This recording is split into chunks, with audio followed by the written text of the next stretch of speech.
All right, I'm breaking down Scooty Scoot. Going to be putting it on the back of the rig. I'm going to show you how I do it. Going to show you how I put this on. And while I've got this open, I just want to show that I used a little double-sided tape to put this controller to turn on and off the lights really easily. If you have to ruffle through there trying to find the controller a time or two, you'll figure out that putting it right where you can find it is convenient. I also want to point out I've got these lights that look cool as hell at night, and the last scooter I had saddlebags, and I had to take it off every time I loaded the scooter up. So I got really smart this time, and these lights, when I take this dog carrier off, it does not affect the lights at all. The lights stay on all the time, stay on the motorcycle all the time. It makes it a lot easier, so I can load it up with the lights on.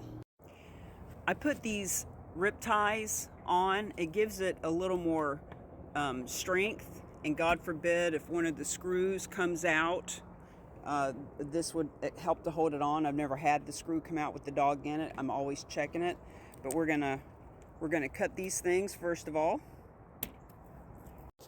I've got 4 screws that are holding this down. I've got 4 of these leashes corner to corner, and of course I got this stuff to make it comfy for her. When she's in there, there's a pillow and there's a blanket that keeps it comfy, but we're taking it off right now. You will notice there's lots of different holes and places the screws could go, so I just go ahead and make sure that I put the nuts back on so that I don't have to try to figure it out every damn time. Now I'm going to put that up there. And of course, I usually have that blanket down for insulation, and I've got the curtains closed and it's all nice and cute. But when I'm traveling, I just like to leave it open so I can see a little better and not have curtains blowing around. So as you can see, the lights stay on, and I do have a regular trunk that I can put on there, but I find that that dog carrier carries more groceries and stuff anyway, so I just use it all the time now. Now I'm going to go ahead and show how I load up the scooter. I'm going to show you a really cool trick, but notice how I put some hooks in here to keep everything nice and organized. Now I found out that when I put too much weight on this door, it sags it, so I put the heavy ones inside. So I am jacking up the front of the rig, because when you jack up the front, the back goes down, so it's at an incline.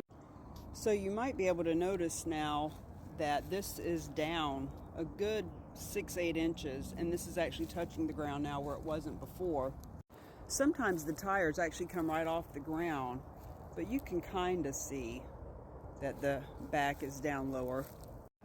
Now, not everybody has the luxury of hydraulic jacks in the front. Before I had that, when I had my older rig, I would take a 2x8 that was about 8 feet, and I extended it out. These holes were drilled in this to attach that board to give it a way better incline so that I could get the scoot up the incline. Now I take off one of the rearview mirror that's going to be to the side that's against the rig so that it doesn't hit it and bump it and break. And then I also put this strap on, and you'll see why in a minute. All right, I got the scoot lined up, ready to go up the ramp. Let's do it. Take one. Okay, so we're going up the hill.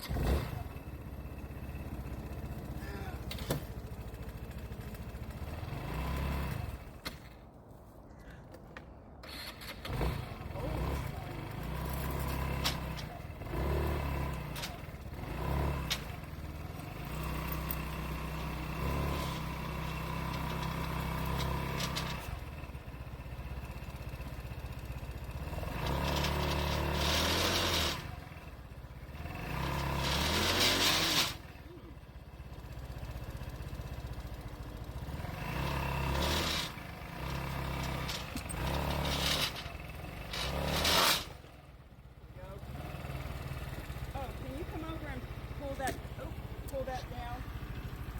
Just push it down so that I can roll up on it. Nope. This right here. This thing. There you go. Thank you.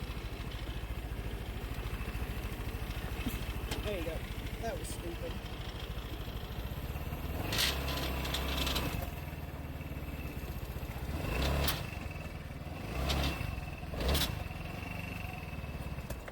Okay, here's how I hook it up when I'm by myself. This is why I put this extra strap on, because with that strap, what I do is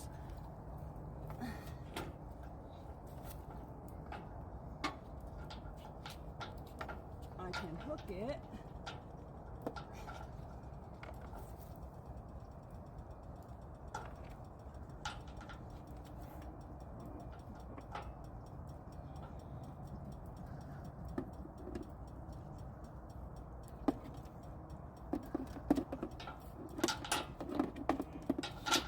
as such. And now, technically I can let go of it. Now I'm going to push it all the way up into the spot there, and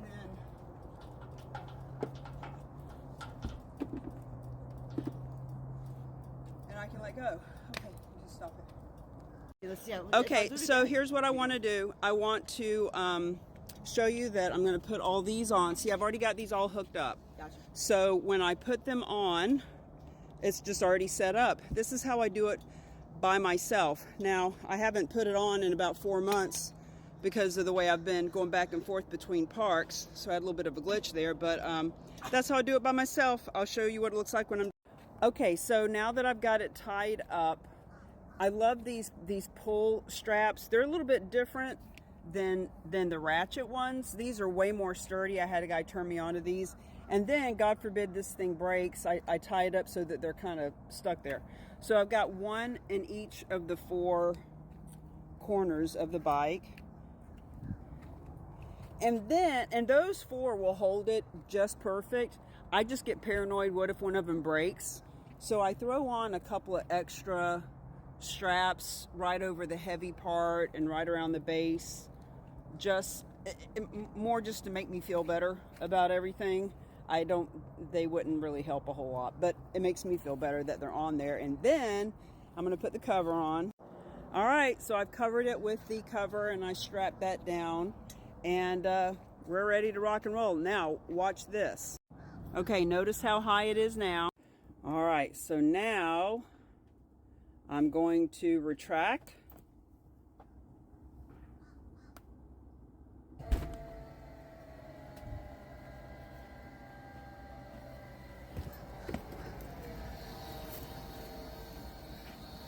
And you'll notice how much higher up it is now, because the front has gone down, which raised up the back.